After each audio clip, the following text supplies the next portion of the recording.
Very good. Tapi suara saya jelas. Jelas. Oh, alhamdulillah. Jelas. Nggih. Monggo kalau saya silakan diatur-atur lah.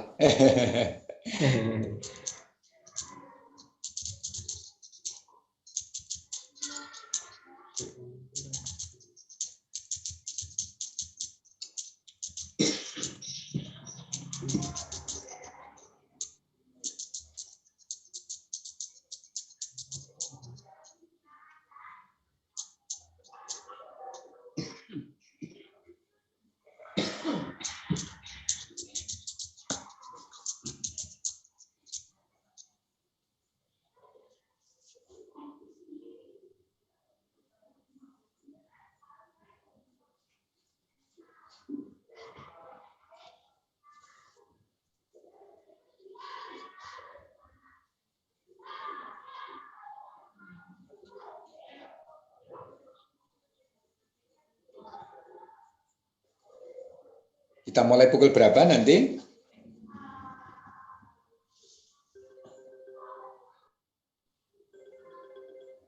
.50 Ustaz nggih. Sambil nunggu yang lain dulu. Oh, nggih. Kira-kira 8 menit lagi insyaallah Ustaz. Ini saya WA ke grup. Oh, nggih. Siap. Bentar.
Halo, Assalamualaikum. Maaf, tadi keluar.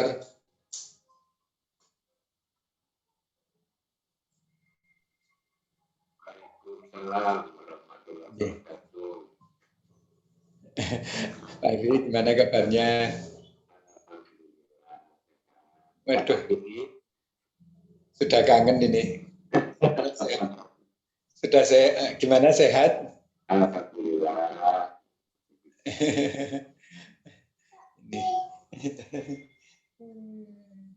Oke. Berarti ini Pak Iri nggak di masjid ini. Oh, baru pulang di kampus ini, Pak.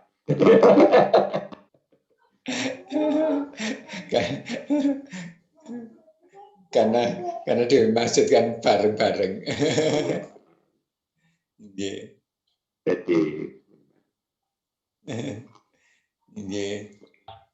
Ini yang situasi di Masjid Al-Firdaus ini, Ustaz.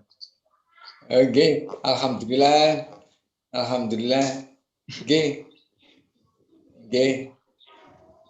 Kok di luar kok tidak di dalam?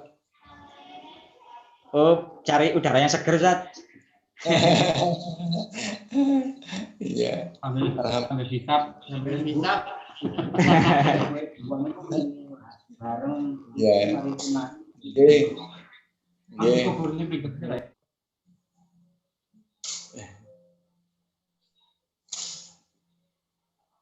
Ini sudah pengajian keberapa ini di akhir? Ini edisi kedua, Ustaz, baru mulai. Oh, alhamdulillah. Oke. yang pertama Pak Ridwan. Oh, syukur. Ya, itu harus dikerahkan semua itu. Harus diminta semua PDM. Itu anakku kena ya? Itu anakku kena. Dan alhamdulillah. Sebetulnya kangen langsung ya. Iya.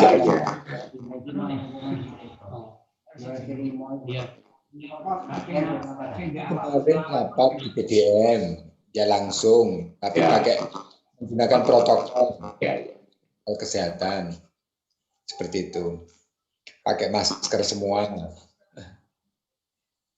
Kalau pengajian kan bisa diatur kayak seperti Jumatan tuh masih bisa kan, Pak? Ya. Ditata gitu ya, asalkan nggak buru-buru. Di Kepanjen juga sudah jalan kok pengajiannya. Ya nanti kami musyawarahkan di Thariqul Khair, insya Allah kalau memungkinkan mana nanti. Di Kepanjen jalan terus. Oh, iya saya ikuti itu apa ya di YouTube.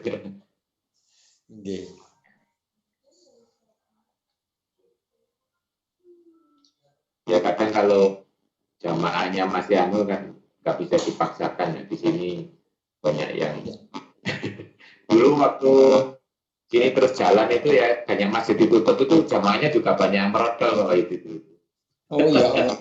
Iya memang ya banyak juga ya memang masing-masing orang kan punya prinsip masing-masing kan kita nggak bisa ya.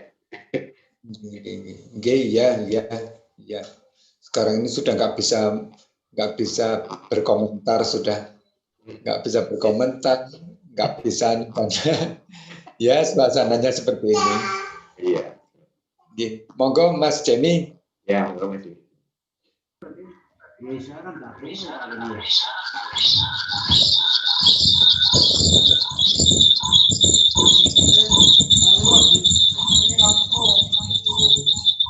Baik, Bapak Ibu, sambil menunggu yang lain, kita mulai. Oh, ini sudah mulai banyak ini. Bismillahirrahmanirrahim. Assalamualaikum warahmatullahi wabarakatuh.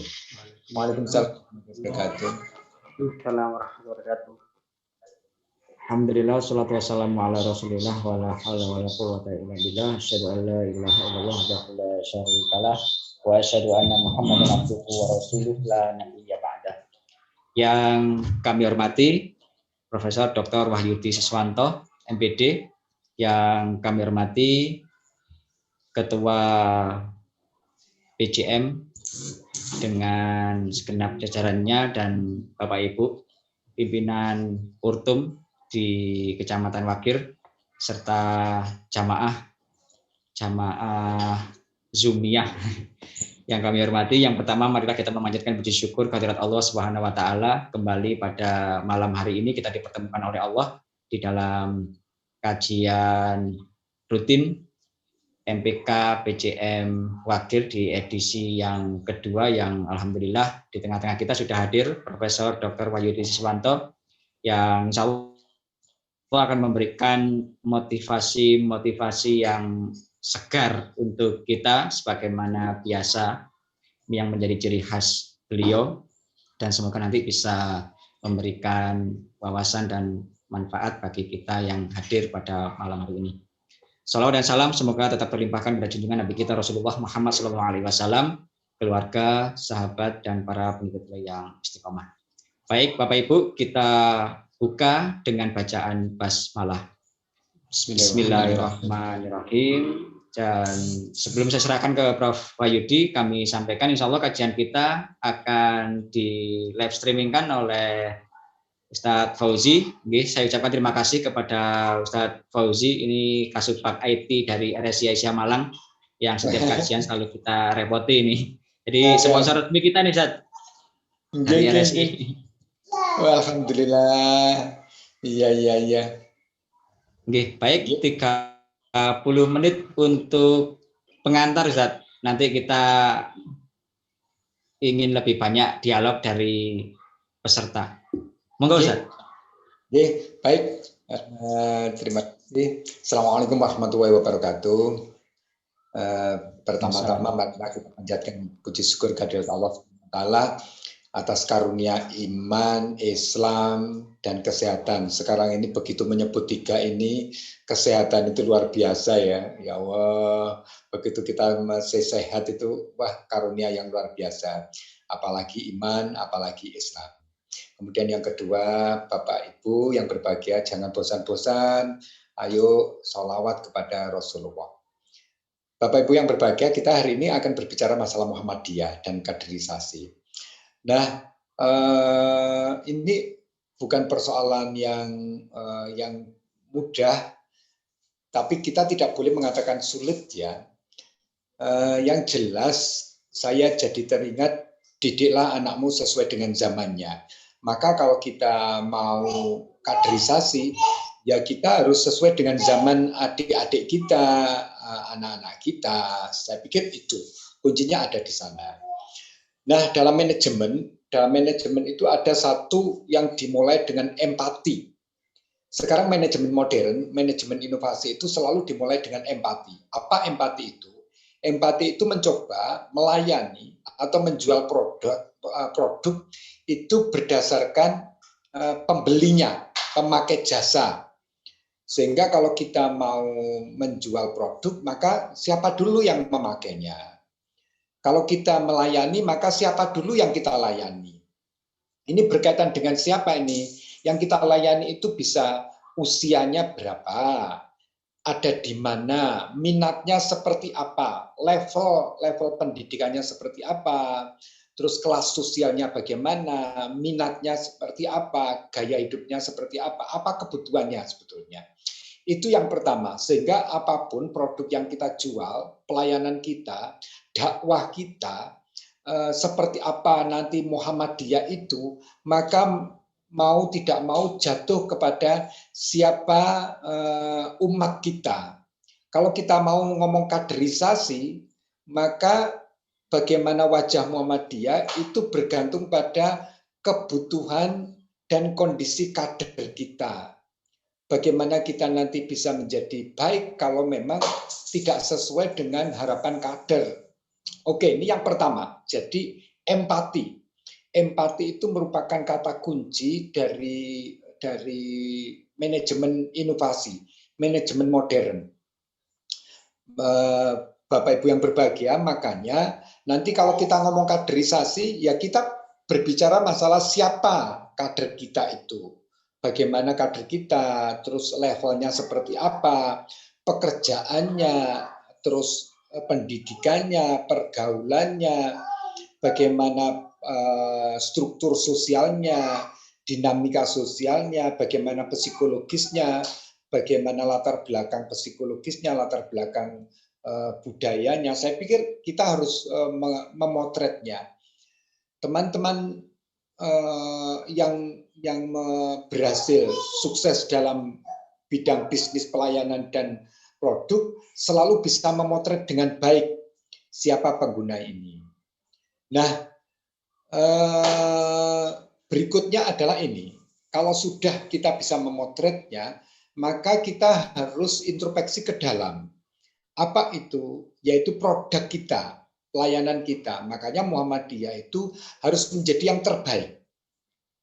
Harus menjadi yang terbaik di antara jenis-jenis pelayanan, jenis-jenis organisasi, jenis-jenis kegiatan, jenis-jenis gerakan. Maka harus menjadi yang terbaik. Tidak usah berbicara masalah piala, tidak usah masalah piagam, tapi jadilah yang terbaik. Itu penting. Buatlah sejarah untuk diri sendiri sajalah. Tidak usah kita perlu dicatat, perlu dikenang, tidak. Kalau kita sudah istiqomah dengan saya harus menorehkan sejarah, maka kita akan bekerja yang terbaik. Kalau sudah seperti itu, maka secara individual terbaik, secara kelompok terbaik, secara organisasi terbaik. Jadilah yang terbaik. Dalam majelis, dalam bidang, itu yang terbaik. Dalam lembaga juga terbaik. Saya pikir semua lini Muhammadiyah harus menjadi terbaik. Kesehatan harus terbaik, pendidikan harus terbaik. Pendidikan itu mulai dari PAUD, TK, RA, MI, SMK, harus ada yang terbaik. Jangan sampai berjalan tidak ada perkembangan, tidak ada progres. Kalau perlu ada revolusi kecil begitu ya. Harus ada perubahan suasana. Mohon maaf, ini diperlukan karena kalau kita tetap saja, maka ini menjadi stagnan, menjadi bosan. Mohon maaf, tatanan masjid itu perlu diubah-ubah lah paling tidak ya. Kalau saya tidak tahu, mungkin catnya perlu diubah, mungkin ya, supaya ada pembaruan. Ada yang namanya the new version of me, versi baru. Harus ada versi baru dari diri kita, dari lembaga kita, dari majelis kita. Itu harus ada versi baru. Satu, Bapak Ibu, menjadi yang terbaik. Kalau ini sudah, kita tidak usah mempersoalkan apakah nanti berhasil atau tidak usah dipermasalahkan. Ada sebuah contoh, Bapak Ibu, di SMP 5 Kepanjen, silakan nanti boleh di-download, boleh dilihat. Itu dulu SMP ini sesuai dengan urutannya adalah SMP, mohon maaf kalau saya menyebut nama, mohon maaf ini sudah terlanjur di streaming terus saya menyebut nama. Wah, ini jadi kacau ini. Di SMP ini dulu urutan kelima dari SMP yang terkenal itu SMP 4. Ini SMP-nya Pak Heri ini. Pak Heri lulusan sana ini. Oh, betul Pak Heri? Pak Heri ini ada. Ya Pak. Ya. Iya. SMP 4 itu sekian puluh tahun itu terbaik di Kabupaten Malang. Tapi ini nanti akan saya bahas. Kemudian yang kedua, setelah SMP 4 terus SMP 1 atau SMP 2 baru SMP 3. Baru setelah itu SMP 5. Mohon maaf kalau di sini ada yang mendengarkan dari SMP 5. Itu fakta yang dulu. Saya tidak usah mempermasalahkan macam-macam. Nah, harus ada perubahan menjadi yang terbaik. Dari mana itu? Kita olah, kita lihat SDM gurunya, SDM muridnya, terus gedung-gedungnya, lahannya, tempatnya, semuanya tidak memungkinkan karena tempatnya di desa. Masukan-masukannya juga dari sekitar sana. Nah, suatu saat kita mencoba untuk melirik lahan. Ternyata lahannya itu lumayan luas, sehingga kita mencoba untuk mengubah lahan itu menjadi apa? Menjadi taman. Pada saat itu taman di SMP itu belum populer, apalagi taman yang dipakai untuk belajar. Taman di luar yang dipakai untuk belajar di luar itu masih belum lazim waktu itu. Nah, kita mencoba pada satu titik kita bikin taman, kita beri nama plaza belajar. Dari satu titik itu ternyata Masya Allah, tanggapan warga sekolah ternyata luar biasa. Ada guru yang memanfaatkan untuk belajar, terus berebut untuk belajar, waktu istirahat belajar di situ karena pemandangannya bagus. Dari satu titik itu menjalar ke titik yang berikutnya, menjalar ke titik berikutnya. Padahal waktu itu kami tidak berpikir tentang apakah nanti saya dapat penghargaan atau tidak, apakah dapat apresiasi atau tidak. Pokoknya kami ingin berbuat yang terbaik pada satu titik saja, dan titik itu titik kecil, bukan titik yang besar, yaitu taman. Taman itu seluas mungkin sekitar 5x5 lah. Di bawah pohon, saya masih ingat, di bawah pohon mangga. Kita bikin bangku-bangku dari bangku bekas, terus akhirnya dicat kembali. Bangku-bangku bekas itu kita desain, kita desain ulang bangku yang sebelumnya akan dibuang, kita desain ulang, kemudian kita cat. Saya masih ingat catnya warnanya hijau, tapi hijau yang berbeda dari hijau yang lain.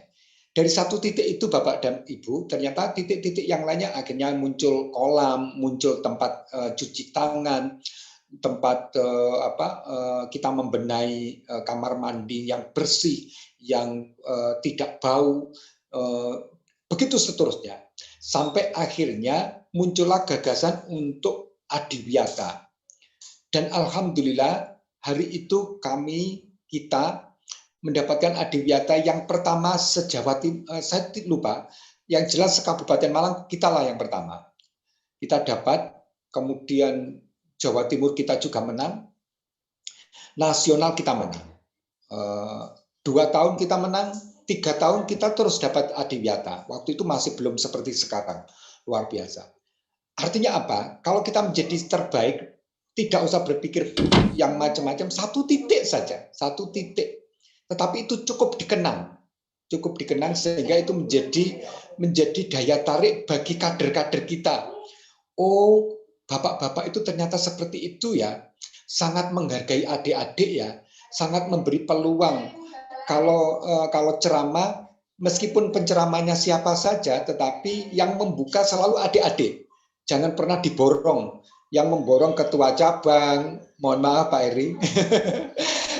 Nanti yang memberi pengantar kata ketua cabang, yang berdoa ketua cabang, yang menutup ketua cabang. Waduh, ini borongan semua. Adik-adik nggak pernah dapat kesempatan.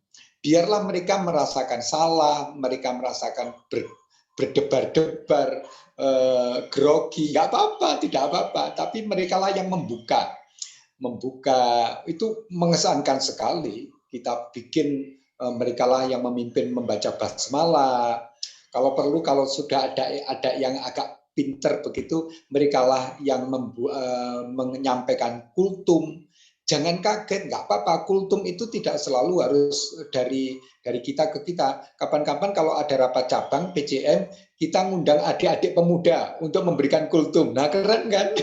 Ini keren. Jadi kultumnya dari pemuda. Seperti itu. Supaya kaderisasi itu berjalan. Yang pertama adalah yang terbaik. Yang kedua adalah yang pertama. Yang pertama. Jadi rintisan yang pertama. Kita mengadakan kegiatan-kegiatan yang selama ini di Wagir belum ada. Kitalah yang pertama kali menanam stroberi di Wagir. Kitalah yang menanam pertanian terpadu di Wagir.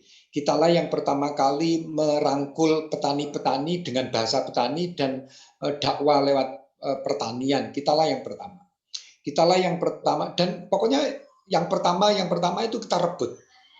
dan yang pertama kali memberi kesempatan kepada adik-adik kita lah, yang membanggakan adik-adik kita. Nah, jadi mereka itu hadir itu menjadi tidak merasa rendah diri meskipun berhadapan dengan seorang dokter yang sudah keliling dunia gitu ya. Apalagi dokternya dokter matematika, membuat saya jadi minder gitu ya. Nah ini adik-adik itu nggak menjadi minder karena dihargai, disayangi, disapa. Hari ini malam ini saya belum menyapa pada adik-adik, mohon maaf. Ceramah itu harus disapa. Jadi biasanya kan kita sudah mencoba untuk mengalihkan ibu-ibu dan bapak-bapak. Dulu kan bapak-bapak dan ibu-ibu. Sekarang ini sudah mulai banyak orang yang menyebutkan ibu-ibu dan bapak-bapak. Nah, sekarang kita coba untuk menyapa adik-adik. Adik-adik, ibu-ibu dan bapak-bapak. Begitu, selalu adik-adik, ibu-ibu dan bapak-bapak. Sama seperti pilihan ini, pilihan minum ini. Kalau saya bertamu ke seseorang, pilihannya Bapak minum apa? Kopi atau teh? Pilihannya 2. Nah, kopi atau teh? Kadang-kadang memilih, sudah tidak, air putih saja. Mau ini disuruh milih kopi dan teh, malah milih air putih. Nah, sekali-sekali kita itu memberi pilihan 3. Bapak, kopi, teh, atau coklat. Nah, kita balik sekarang. Kita balik, coklatnya duluan. Bapak mau coklat, kopi, atau teh. Nah, begitu. Kita haruslah yang pertama untuk memberikan proyek-proyek di PCM Wakir ini. Kemudian yang ketiga, yang berbeda Bapak Ibu. Yang berbeda. Berbeda cita rasanya, berbeda pelayanannya, berbeda jenisnya, berbeda bentuknya. Kalau masih sama, kita itu nggak dilirik Bapak Ibu. Kalau masih kita itu kan mencari yang tidak yang tidak lazim gitu ya. Makanya kita memang harus merangkul adik-adik itu karena kegiatan kita memang berbeda. Nah, saya pikir itu menjadi yang terbaik, yang pertama yang berbeda. Nanti suatu saat kita akan berbicara yang terbanyak. Baik. Yang berikutnya adalah saya ingin ke manajemen Sultan Agung. Ini kok kaitannya ke sana ya. Sebuah dakwah itu jangan lupa dakwahnya Sultan Agung itu coba Bapak Ibu lihat di seluruh Jawa. Di Jawa itu kalau kita ke kota besar selalu ada alun-alun, termasuk di Madura. Alun-alun. Di alun-alun itu prototipenya sama.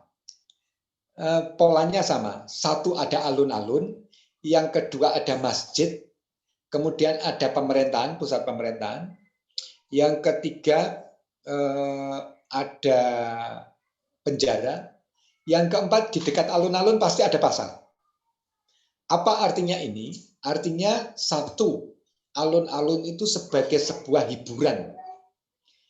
Ada masjid, masjid itu sebagai pusat dakwah, pusat religius. Makanya ketika kita memberi pelayanan ada gerakan religius, jangan lupakan di sekitar kita. Apa sekitar kita itu? Pusat pemerintahan, pusat bisnis, dan hiburan. Makanya ketika mereka itu ikut di Muhammadiyah, ini kalau bisa ini harus dilatihkan. Jadi mereka dilatih untuk bisnis, dilatih untuk ada wahana, ada media untuk bergembira bagi mereka. Fun, menyenangkan, permainan yang sesuai dengan masa kini. Jangan jadul, jangan seperti nostalgia, jangan seperti kita tempo dulu, jangan. Jadi selain ada dakwah, ada hiburan, karena di sana ada hiburan, ada pemerintahan, ada regulasi, ada organisasi, dan ada bisnis. Ini perlu kita latihkan, kita rintis supaya ini menjadi sebuah model. Kalau ini nanti di Wakir bisa menjadikan ini model, maka insya Allah ini akan menjadikan Wakir, PCM Wakir itu sebagai sebuah bukan madu lagi. gula yang akan mendatangkan semut-semut begitu ya. Ini saya pikir begitu. Kalau mau mendatangkan semut ya sudah beri saja gula yang banyak.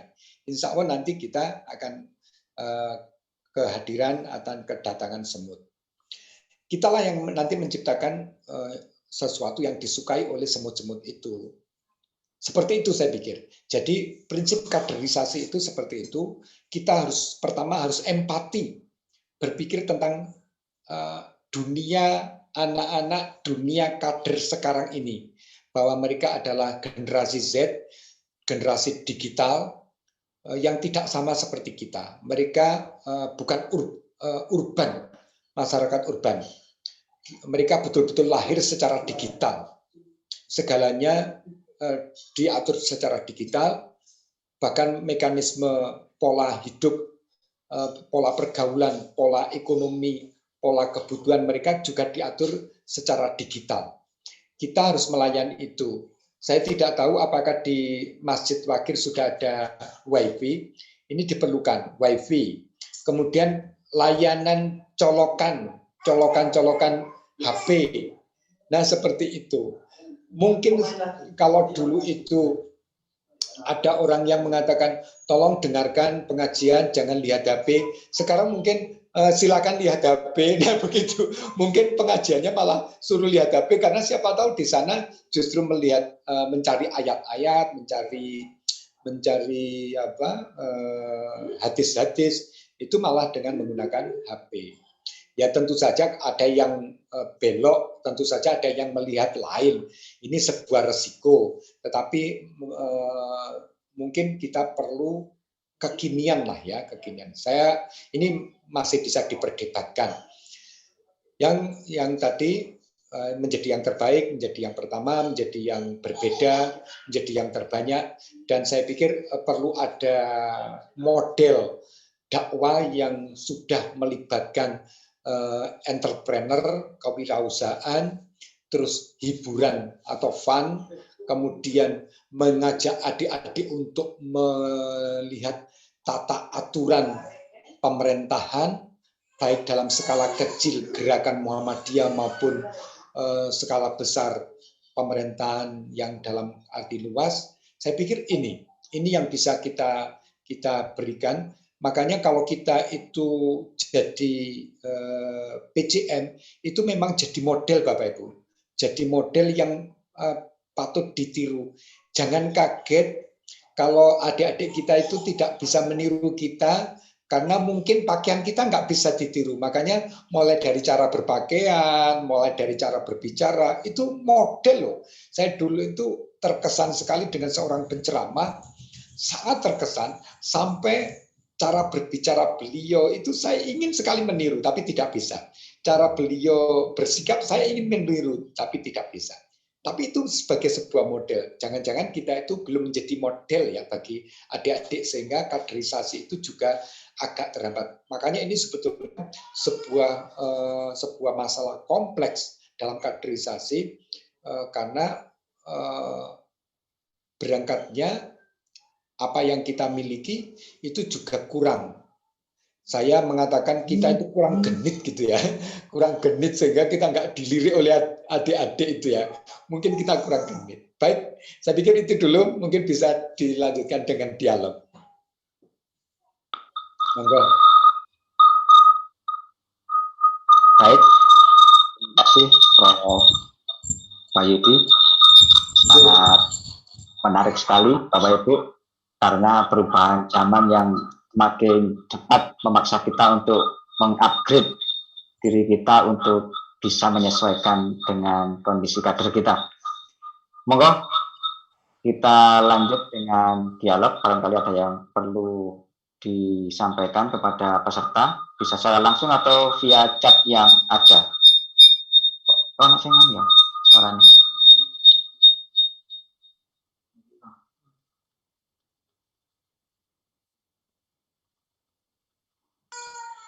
Mas Jemi pakai HP dan laptop? Ini sebelah ini saja yang pakai. Saya tidak ngalih. Ya, agak berdekat, agak jauh. Nggih, monggo. Acara Monggo yang mau diskusi. Saya bukan pembicara utama. Silakan, monggo Bapak Ibu yang menjadi pembicara sekarang ini. Silakan.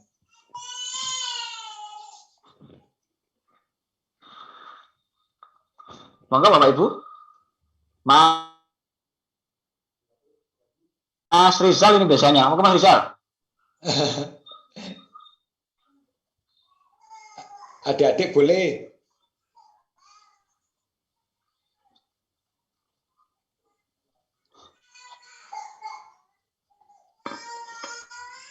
Monggo.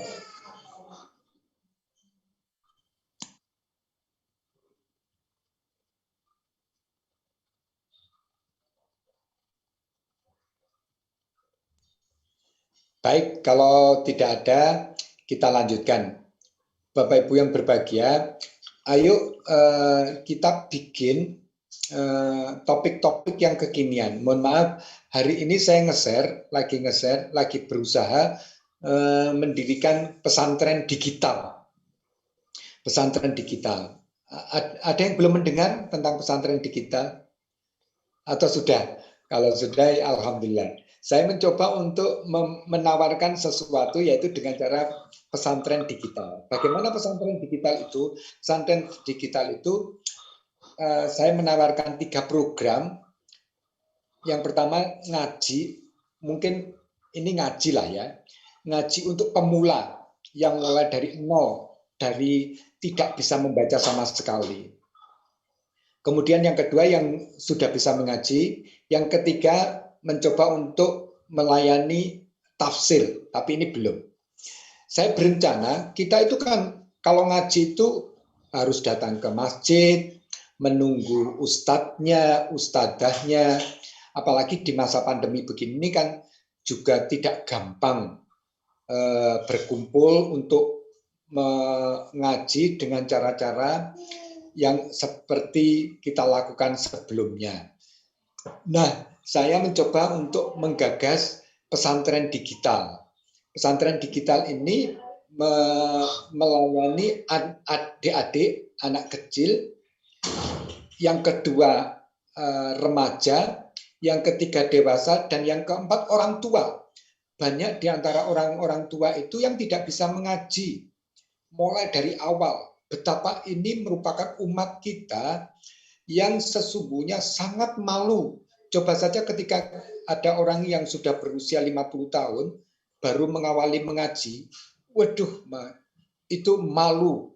Baru apalagi berhadapan dengan ustadznya malu, ada kumpulan juga malu, terus ditanya orang mau kemana, ngaji juga malu, apalagi orang-orang yang mengajinya itu pakai bahasa Indonesia.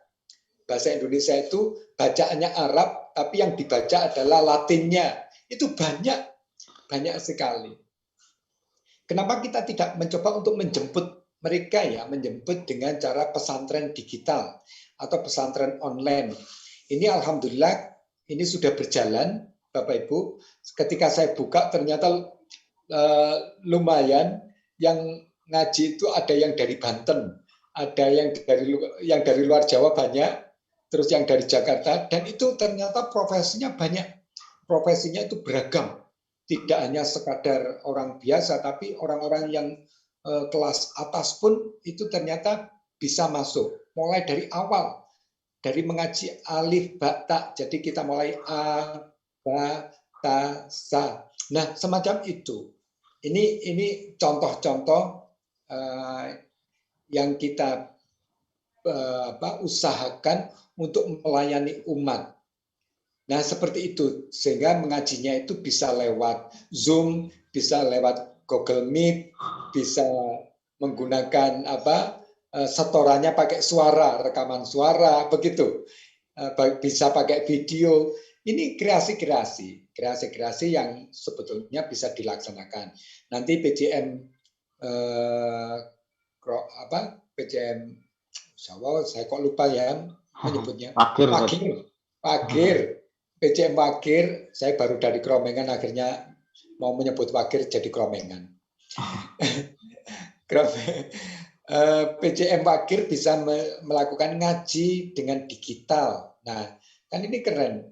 Sehingga itu bisa pelayanan individu, bahkan dilayani secara individu, jam berapa saja bisa ngaji, habis subuh bisa ngaji, pada saat habis masak bisa ngaji, setelah sholat bisa ngaji. Jadi sangat fleksibel, sangat fleksibel. Apakah mengaji secara tradisional diperlukan? Masih. Tetapi ini sebagai sebuah terobosan-terobosan untuk mencari cara kekinian begitu ya. Apalagi nanti diberi hadiah-hadiah, diberi game-game begitu ya. Ada dan seterusnya lah. Saya pikir ini diperlukan. Ini sebagai contoh saja. Bisa juga nanti dakwah digital, dakwah pertanian digital, dakwah merawat anak secara digital, bagaimana menata ruangan secara digital. Saya pikir perlu.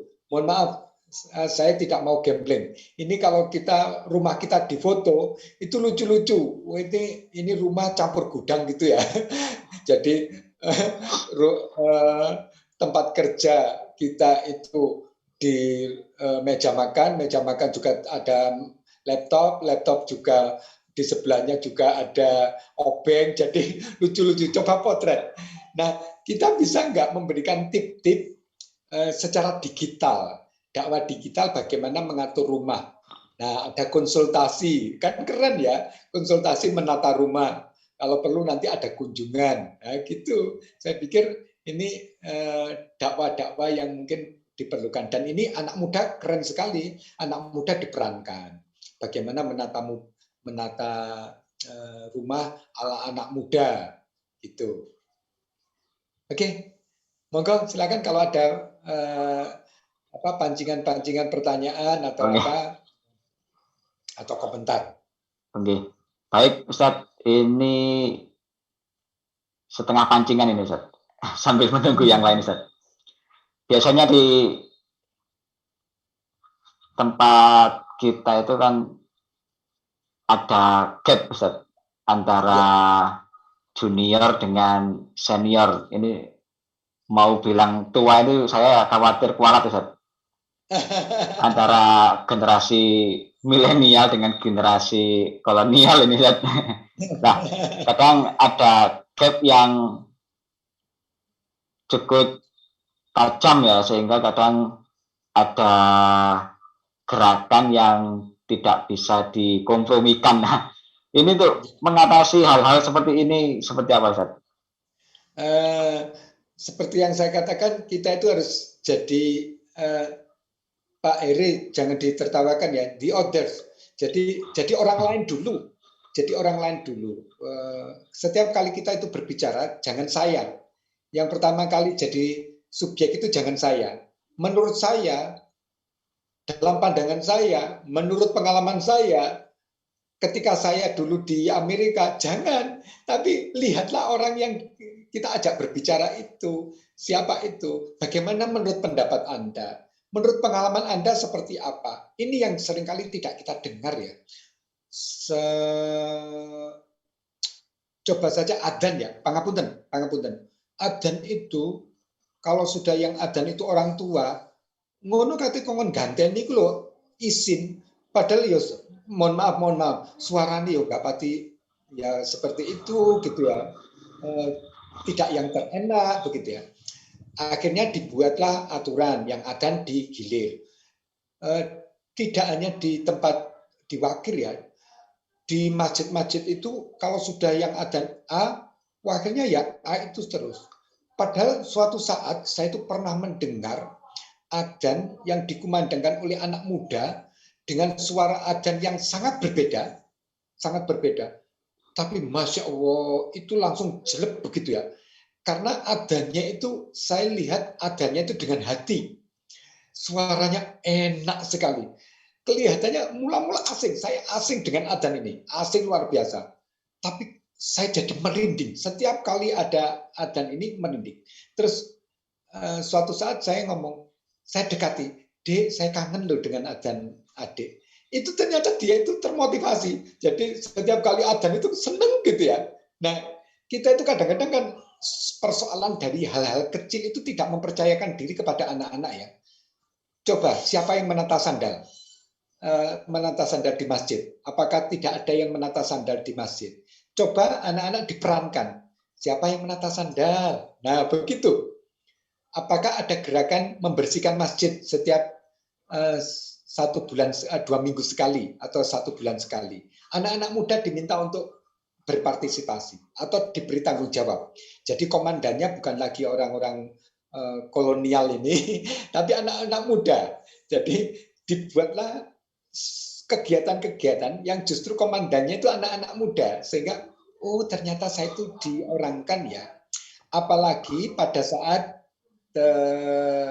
memasang LCD, terus membuat tautan Zoom, sudah jangan Mas Ustadz Jemi yang diminta. Anak-anak muda Dek, tolong Dek buat tautan Zoom. Saya masih muda, Ustaz. Saya kan tidak mengatakan tua. Saya tidak mengatakan tua. Dan lanjut, Ustaz. Kita mempercayakan diri pada usia-usia yang usia-usia 12 tahun yang kita anggap anak-anak, kita buat mereka menjadi berperan. Usia 17 tahun yang buat kita remaja, itu kita buat mereka berperan. Hati-hati Bapak-bapak dan Ibu-ibu, pada saat anak-anak usia 12 tahun dan 17 tahun, itu adalah masa-masa mereka pemberontakan. 12 tahun adalah masalah pemberontakan kedua, 17 tahun mereka mencari jati diri. Makanya ketika anak-anak usia 12 tahun, jangan digurui, jangan banyak-banyak dituturi. Mereka nggak mau, karena mereka memberontak, pasti memberontak. Jadi usia 5-7 tahun itu mereka memberontak, usia sekitar 12 tahun itu mereka memberontak, dan usia 17 tahun mereka mesti harus diakui. Harus diakui, harus di eksistensi mereka harus diakui. Mereka suka sekali membantah dan mereka suka sekali mendebat pada usia-usia itu. Makanya sebelum mereka mendebat, sebelum mereka membantah, beri peran mereka. Nggak apa-apa, kadang-kadang juga salah. Mereka itu mendebat juga salah, tapi nggak apa-apa. Mereka itu mencari jati diri kok. Lewat kesalahan itu mereka akan tahu. Kalau mereka nggak salah, ya ngapain jadi manusia? Ya memang harus salah dulu. Nggak apa-apa. Kita itu kan kadang-kadang kalau sudah tua begini ini kan alergi dengan kesalahan ya. Padahal kita itu tempatnya salah. Padahal pada usia mereka, pada usia-usia kader yang masih muda, kita itu juga belum bisa apa-apa loh. Cara ngaji kita juga kurang betul, kurang merdu, gitu, kurang fasih.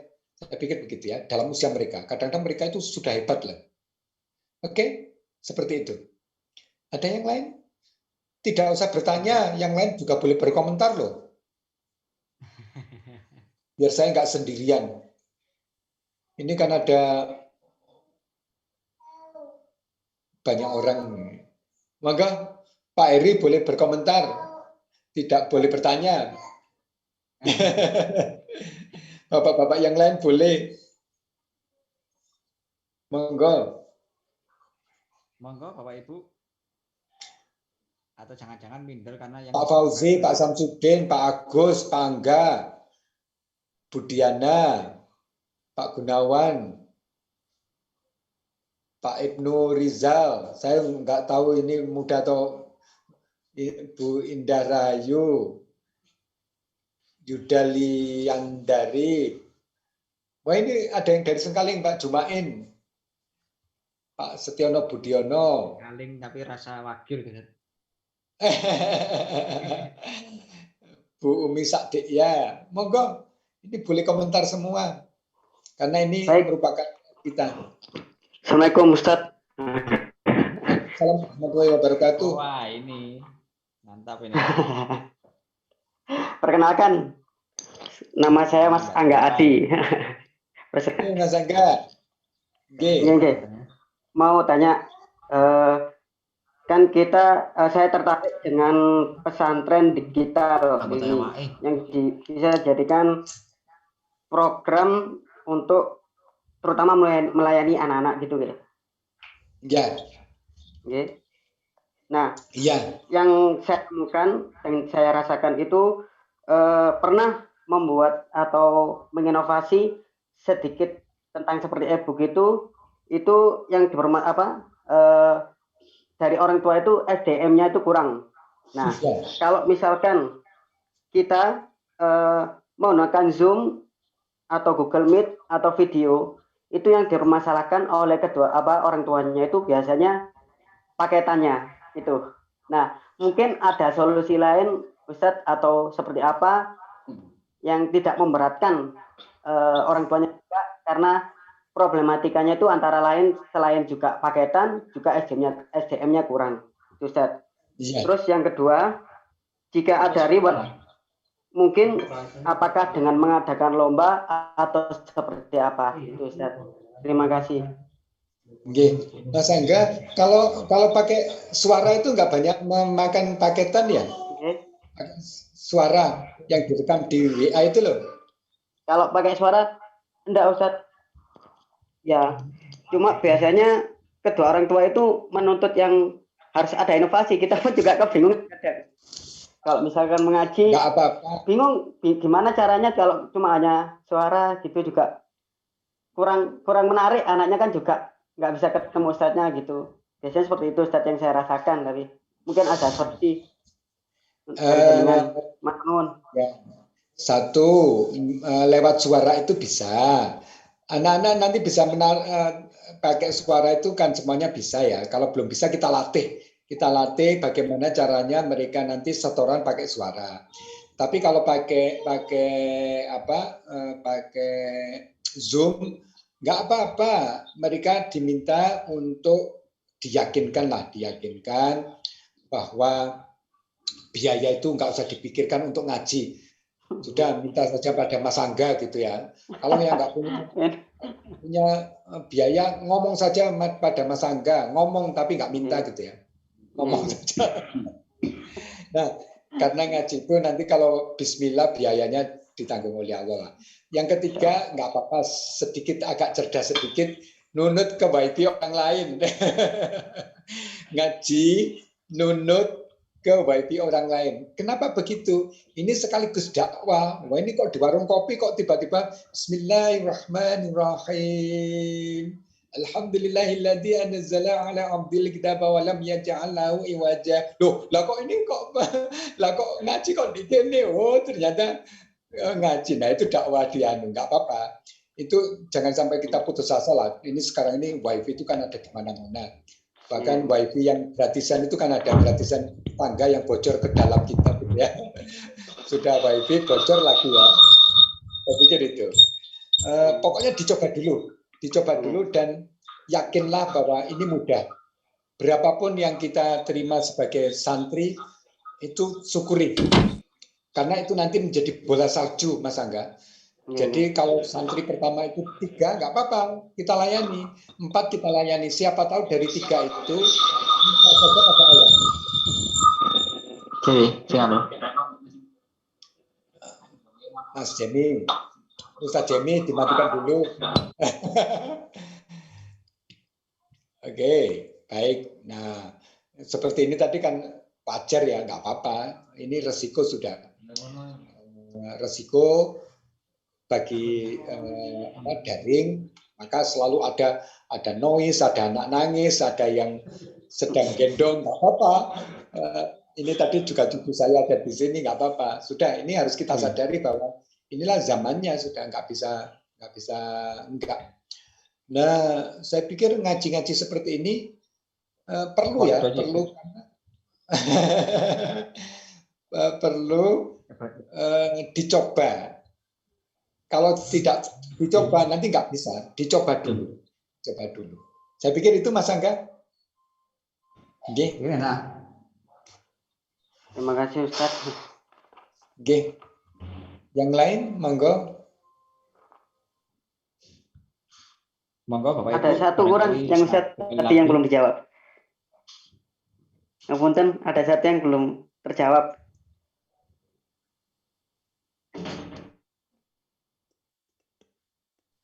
Halo. Cek.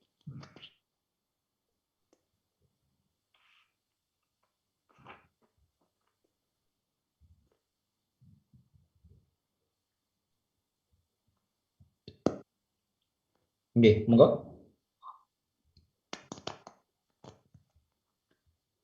Cek. Ustadz.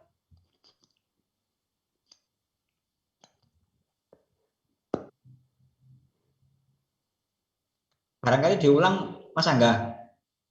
Ya, anu saja nih.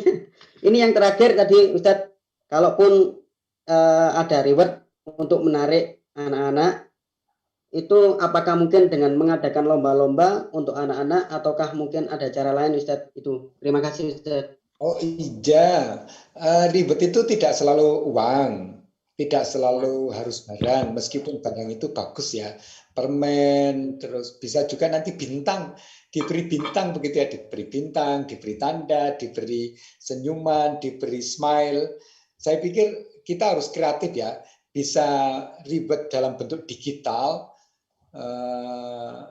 kata mutiara, dalam bentuk musik, dalam bentuk nyanyian, ribet itu seperti itu. Jadi ribet-ribet bisa juga ribet dalam bentuk kegiatan. Ribet tidak langsung.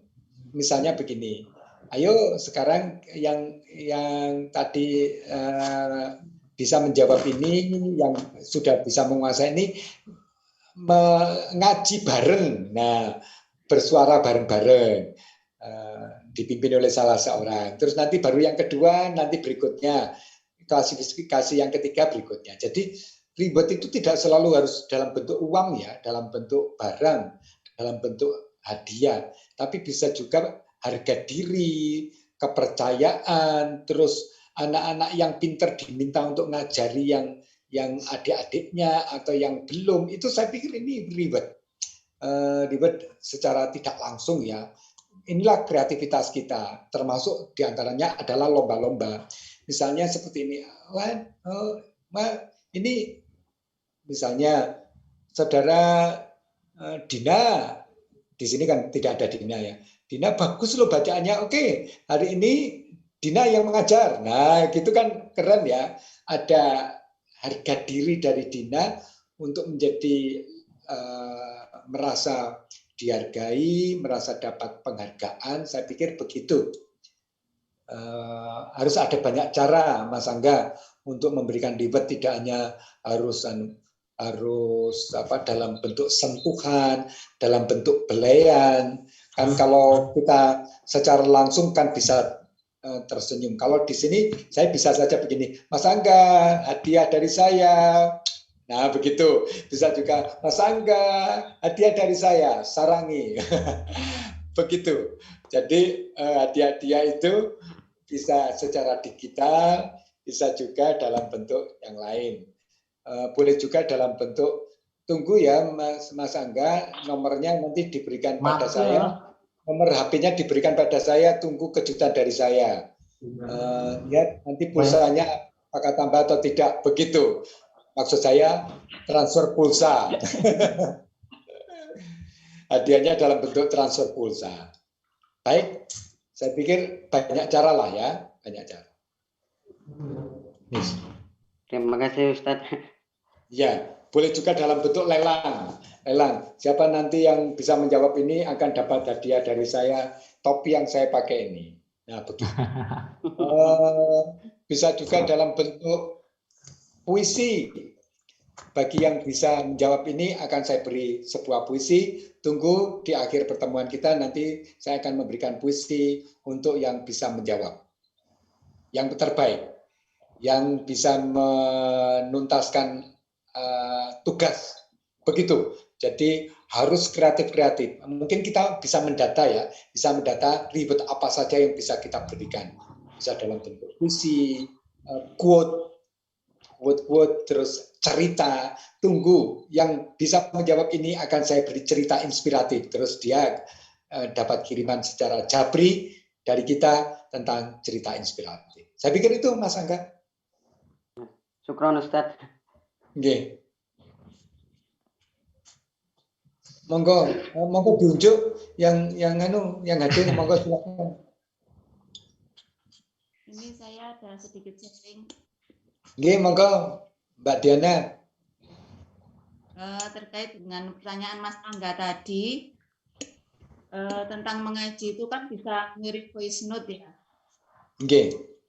Nah, itu ada 2 minggu atau 1 bulan sekali itu Ustadz atau Ustadzanya bisa video call ke anaknya yang mengaji. Jadi bisa mengontrol bacaannya, dilihat di wajahnya, keluarnya itu sudah benar atau belum, seperti itu. Itu sedikit sharing saja selama ini saya mengaji seperti itu. Jadi setiap hari dikirim voice note sama ustadzahnya, nanti kirim juga voice note sesekali seperti itu. Betul, Mbak Diana. Di tempat kami juga begitu. Selain ada tugas harian yang berupa suara, juga kita ada pertemuan supaya nanti tahulah yang namanya sin itu dengan short. Nah itu kan harus diperagakan ya, harus diperagakan supaya kita tahu. Jadi dot itu seperti apa, itu supaya orang lain tahu. Ini harus diperagakan. Ada pertemuan supaya nanti memang secara emosional bisa lebih. Kan ini kalau ketemu begitu kan ada debar-debar gitu ya. Apalagi ustadz dan ustadzahnya itu merupakan idola anak. Saya yakin nanti lama-kelamaan itu menjadi idola. Maka melihat wajah, melihat suara itu sudah luar biasa. Memang diperlukan sekali-sekali memang bertemu meskipun secara daring ya. Saya pikir begitu. Terima kasih Mbak Diana atas masukannya. Sama-sama. Oke, silakan yang lain. Ide yang baik, insya Allah nanti maulah dicoba saja. Bagaimana dengan kesibukan? Jangan terburu-buru dengan menghukum dan menyangka orang itu tidak punya waktu. Harus dipaksa. Kadang-kadang memang kegiatan kaderisasi itu memang perlu dipaksa supaya anaknya akhirnya bisa dan nanti menjadi terbiasa. Coba saja kita makan itu kan dipaksa dulu. Terputus dari tali plasenta, baru kita makan. Itu kan dipaksa, kita memang perlu dipaksa. Baru setelah itu bisa. Dan selalu apa yang kehilangan dari diri kita itu selalu diganti oleh Allah itu lebih. Contohnya ketika kita itu kehilangan pasokan makanan secara gratis dan tanpa harus mengecap, yaitu plasenta, maka kita dapat hadiah apa? ASI, ada rasa. Jadi hadiah itu ada rasa ASI yang dulu tidak pernah kita kecap. Ketika ASI itu diputus, maka kita akan mendapatkan hadiah makan lebih banyak, terus rasa-rasa minuman lebih banyak lagi. Begitu. Jadi selalu apa yang kita kehilangan, yang hilang dari diri kita, itu akan diganti oleh Allah dengan yang lebih banyak. Demikian juga dengan anak-anak ini juga begitu saya pikir. Perlu dipaksa. Kegiatan-kegiatan kaderisasi itu memang perlu dipaksa dalam bentuk sebuah sistem.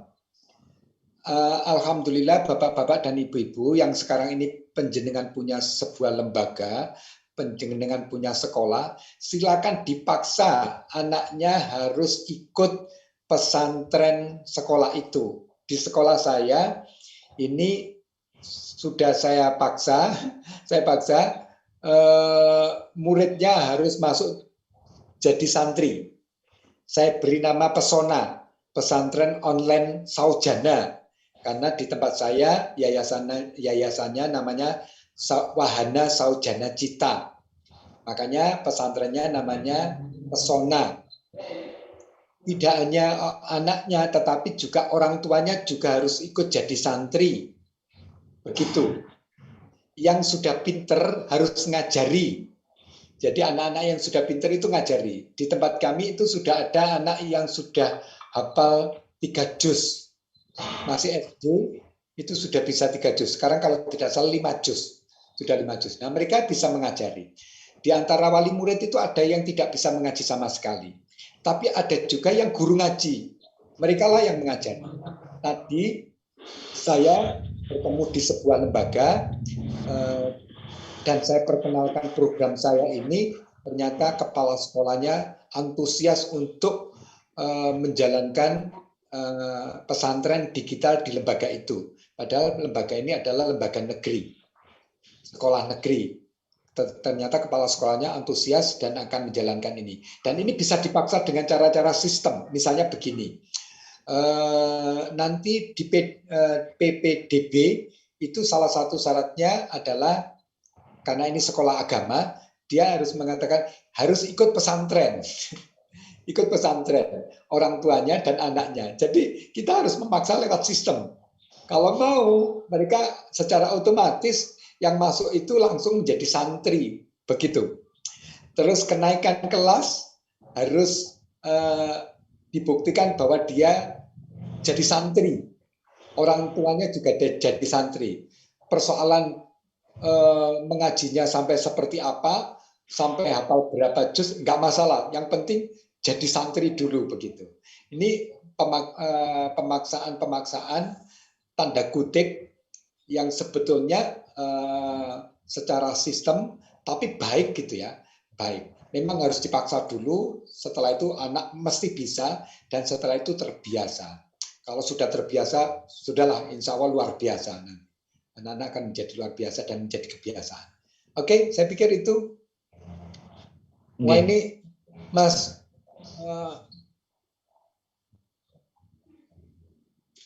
Jemi sudah kelebihan, ini waktunya sudah hampir jam 9. Ustaz ngapunten, ini barangkali pertanyaan terakhir atau penutup, Ustaz. Setelah ini insya Allah kita tutup. Ini terkait dengan perubahan perilaku dari para kader atau generasi muda kita, Ustaz. Saya teringat dulu di masa-masa kami masih baru lulus SMA ya, baru awal-awal kuliah itu, kebetulan Pak Eri ini tahu persis dengan saya. Saya dulu marbot di Thariqul Khair, Ustaz, yang jaga masjid di Thariqul Khair dulu. Nah, kita masih ingat waktu itu ya, waktu generasi pemuda awal-awal itu, kita itu pingin sekali tampil, sehingga ketika tidak ada yang imami, kita itu ingin kita itu menjadi imam. Bahkan ketika khutbah, ketika ceramah, kita itu juga ada keinginan kita itu ingin tampil. Nah, sekarang yang kami amati itu berbeda, Ustaz.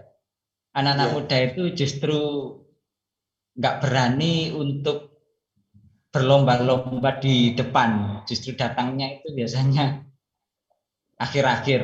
Kalau diminta justru nggak berani, kemudian malah melambat-lambatkan untuk hadir. Nah, ini nampaknya ada perubahan perilaku dari generasi muda dulu dengan generasi muda zaman sekarang, yang ini kayaknya menjadi problem tersendiri, sehingga kita sulit.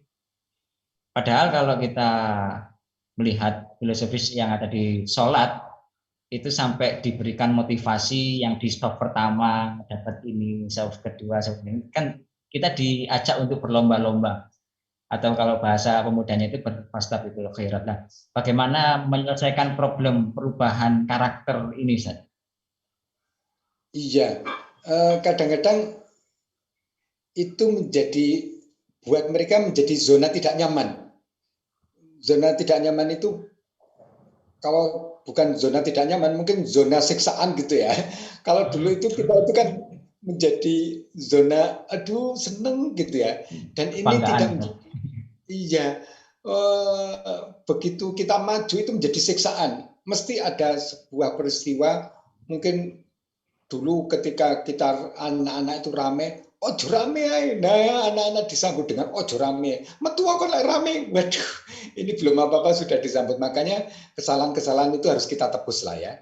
Menjadikan mereka itu masuk ke dalam zona nyaman dalam pengertian yang berbeda. Menjadikan mereka itu nyaman di zona itu. Bukan berarti terlena ya. Ketika mereka itu berada di situ itu menjadi nyaman, menjadi tentram, menjadi terlindungi. Yang kedua, tidak ada yang wah di sana. Ini yang mungkin perlu diubah ya. Saya sekarang ini justru bangga dengan teman-teman Muhammadiyah. Kenapa begitu? Karena setiap kali saya jamaah di masjid-masjid Muhammadiyah itu mesti keren, suratnya keren-keren, terus suaranya mesti enak-enak. Saya kalau ngomong ke istri saya, imam itu mesti maca surat sing nyelempit sing aku nggak tahu krungu.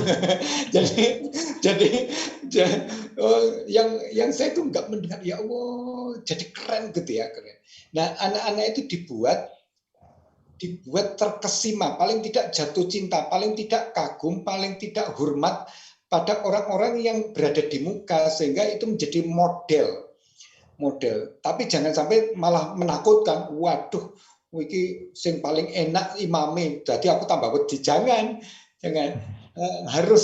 Harus begitu enak, harus ada sebuah cara supaya mereka itu justru mendekat, bukan malah menjauh. Ini yang sebetulnya sak repotan gitu ya. Satu sisi kita itu menjadi sebuah model, tapi jangan sampai dengan model itu jarak itu semakin jauh. Coba saja ketika tingkat jarak itu jauh, maka anak tidak akan mendekat karena jaraknya terlalu jauh. Bikin anak-anak itu menjadi dekat gitu ya, menjadi dekat meskipun suaranya enak, itu menjadi dekat. Tidak ada rasa takut. Ini memang perlu latihan, perlu contoh. Bahwa orang-orang yang membacanya enak itu justru mempunyai posisi di masyarakat, mempunyai posisi di YouTube, mempunyai posisi, perlihatkan, di YouTube itu ternyata dengan ngaji, itu viewernya itu jutaan. Hanya dengan sholawatan itu jutaan. Saya kemarin baru melihat ternyata orang-orang yang mengaji saja, itu yang mengikuti jutaan. Yang membaca sholawatan jutaan. Nah, kenapa kita tidak membuka mata mereka ya, bahwa ternyata dengan suara itu bisa dijual loh, bisa dijual di YouTube, bisa dikenal di YouTube, bisa tidak hanya dikenal ya, tapi bisa berdakwah lewat suara di YouTube. Nah, itu saya tidak yakin apakah ini ide-ide semacam ini sudah sampai ke mereka ya, dan menjadi sebuah satu pilihan di antara jutaan pilihan mereka, bahwa mereka bisa menjual suara, bisa menjual, kalau saya mengatakan menjual ya, berdakwah, bisa dikenal lewat suara, dikenal lewat cara ngaji mereka. Yang ada itu, sing ngaji kono-kono, kini dadi makmum ya wis lah. Kemudian aku iso kuku surat iki ya wis bapak. Tidak begitu, tapi nanti coba dikenalkan. Siapa tahu nanti ketika kita membaca Iqra, membaca Ar-Rahman, terus kita bahas gitu ya. Kita bahas, oh itu yang dibaca imam, ternyata dibahas. Oh ternyata maknanya keren ya, maknanya keren. Jadi meskipun yang dibaca itu 10 surat, terus dibaca satu saja ya. Dibaca satu surat, gitu. Kenapa kok sampai Iqra, misalnya begitu ya. Kenapa kok sampai wal asri? Kenapa kok demi waktu? Sebetulnya waktu itu apa? Sebuah rentetan peristiwa, sebuah yang mempunyai waktu itu siapa? Begitu ya. Dan kejutan-kejutan. Saya tadi itu ketemu dengan Ustadz di desa. Ustadz di desa itu tiba-tiba saja ngomong begini. Ini kiai di desa. Gusti Allah niku boten soge. Wah, itu kan mengejutkan ya. Gusti Allah niku boten soge. Waduh, sing liyane wis kudu. Nah, sing liyane kudu bengkolang ae jane. Nah, terus dilanjutkan oleh kiai ini. Lah panjenengan niku ngomong soge niku lak membandingaken kali sing melarat. Sing setengah melarat, sing setengah soge, mulane ngomong soge. Lah Gusti Allah niku mboten enten bandingane. Lah lan apa ngomong lek Gusti Allah niku soge? Mboten enten bandingane. Kita itu mengatakan kaya karena kita membandingkan dengan miskin, sehingga masih ada jarak. Lah Allah itu sudah wis gaun ukurannya wis enggak sece. Terus beliau juga ngomong begitu. Ngomong Gusti Allah kok besar. Wah itu kan enggak betul itu. Wah, kita itu ngomong besar karena membandingkan dengan yang kecil. Wah ini keren sekali nih. Ini sudut pandang yang berbeda nih. Lah Gusti Allah niku mboten enten bandingane lah. Lah napa Gusti Allah niku gede. Nah, makanya kita itu mewakilinya dengan maha ya. Itu yang tidak ada batasnya. Nah, dimensi-dimensi kajian itu kalau bisa menarik lah ya. Misalnya demi waktu itu dari sudut bahasa seperti apa, dari segi apa fisika seperti apa, kemudian dari segi biologi seperti apa, dari segi astronomi seperti apa, dari segi panjang relativitas Einstein itu seperti apa. Jadi demi waktu itu ternyata secara matematis itu seperti apa. Ini demi waktu itu ternyata bisa dibahas. Coba saja demi waktu. Kata sekarang. Nun sewu, ayo kita berdiri sekarang. Sekarang itu hitungannya detik.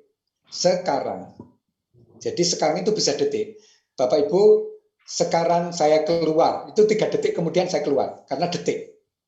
Ayo kita makan sekarang. Itu bisa 5 menit. Jadi hitungannya menit. Ayo sekarang kita makan. Sekarang ini banyak angin. Nah sekarang ini ternyata bisa 1 hari. Sekarang banyak banjir, itu bisa 1 minggu. Jadi kata sekarang itu bisa seminggu. Sekarang ini perubahan musim nggak bisa diprediksi ya. Ternyata 1 musim. Jadi kata sekarang itu bisa detik, bisa 1 musim. Anak sekarang ini nggak sopan ya. Nah itu bisa 1 masa. Jadi bisa detik, bisa jam, bisa hari, bisa minggu, bisa bulan. Bisa 1 musim, bahkan bisa tahun. Sekarang ini krisis moneter, nah bisa 1 tahun. Jadi kata sekarang itu luar biasa. Makanya Allah itu tidak salah mengatakan demi waktu, karena waktu itu begitu luar biasa. Bisa detik, bisa juga hari, bisa jam, bisa minggu, bisa bulan, bisa tahun, bisa dekade. Sekarang lagi, yang punya waktu itu kan manusia. Karena ada masa lampau, ada batas masa lampau, ada batas masa sekarang, dan masa depan. Kalau seandainya batas ini diangkat, maka seluruhnya bisa campur. Jadi orang itu bisa melihat masa lampau dan masa depan. Itulah yang mungkin yang telah dilakukan oleh Allah kepada Rasulullah ketika tabir waktu ini dihilangkan. Ketika tabir masa lampau dan masa depan ini sudah ditarik oleh Allah, maka Rasulullah bisa melihat masa lampau dan bisa melihat masa depan. Karena tabir ini hanya ada pada manusia. Allah tidak mempunyai tabir itu. Nah, jadi kajian-kajian demi waktu itu jadi keren gitu ya. Karena dimensi-dimensinya itu bisa sosiologis, bisa psikologis, bisa fisika, bisa matematika, bisa antropologis. Nah, kalau kajiannya itu hanya biasa-biasa, apalagi setelah dibacakan dengan suara merdu lagi gitu ya, wal asri dengan suara merdu gitu, jadi keren, gitu. Tambah dowo jalan sampai kebabasan jam 9. Baik Ustaz, terima kasih atas pencerahannya pada malam hari ini. Insya Allah kita sambung di lain kesempatan Ustaz. Mohon maaf kalau ada kesalahan. Baik Bapak Ibu, karena sudah pukul 21.00, mari kita akhiri dengan bacaan hamdalah dan doa penutup majelis. Alhamdulillahirrahmanirrahim. Subhanakallahumma wa bihamdika asyhadu an la ilaha illa anta astaghfiruka wa atubu ilaik. Kami ucapkan terima kasih kepada Prof. Wahyudi dan kami ucapkan terima kasih kepada Bapak Ibu yang sudah bergabung pada malam hari ini. Insya Allah kita sambung di lain kesempatan. Ada kurang pendapat kami, mohon maaf. Assalamualaikum warahmatullahi wabarakatuh. Waalaikumsalam warahmatullahi wabarakatuh. Matur nuwun Ustaz.